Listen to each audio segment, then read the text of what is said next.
मनीषा, मागे 25 वर्षात आपल्या लाईफमध्ये काय घडलं आणि 2023 ते 25च्या दरम्यान काय घडलं?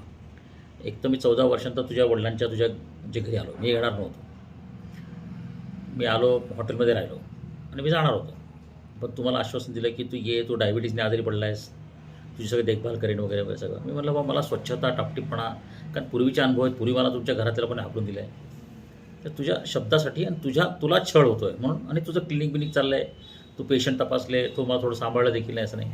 पण नंतर ज्या काही गोष्टी घडल्या, शेजाऱ्यांनी केल्या, तुझी आई सोडून गेली, लाईट कापली, ह्याच्या सगळ्या भयानक गोष्टी झाल्या.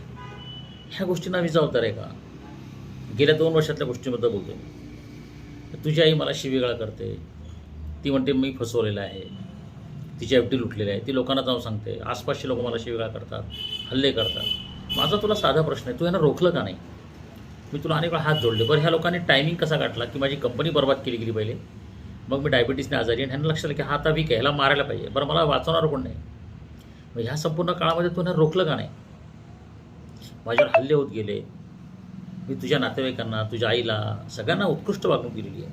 मग ह्या गोष्टी तू सांगितल्या का नाही शेजाऱ्यांना, आसपासच्या लोकांना? तू तुझ्या आईला खऱ्या गोष्टी का नाही सांगितलं की भास्करशीने केवढा मोठा त्याग केला माझ्यासाठी?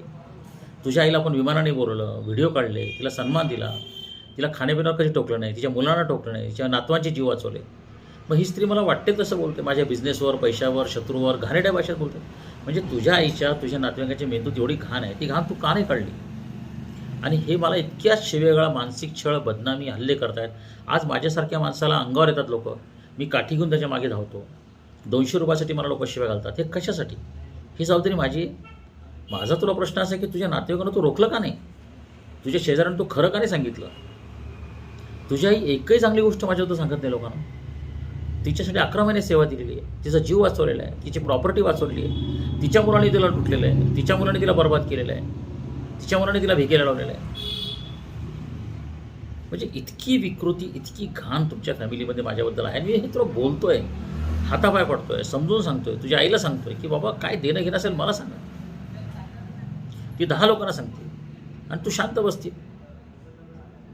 तर तू हे रोखलं का नाही, हा माझा प्रश्न आहे. गेले 2 वर्ष, 26 महिने टोटल, हा जो भयानक अत्याचार आणि छळ मी सहन केला आहे. माझी मोबाईल बंद करणं, खाणं बंद करणं, औषधं बंद करणं, टोमणे मारणं, पैसे पैसे पैसे पैसे पैसे, म्हणजे आपल्या कुटुंबाचे रिलेशन फक्त पैशांवर आहे.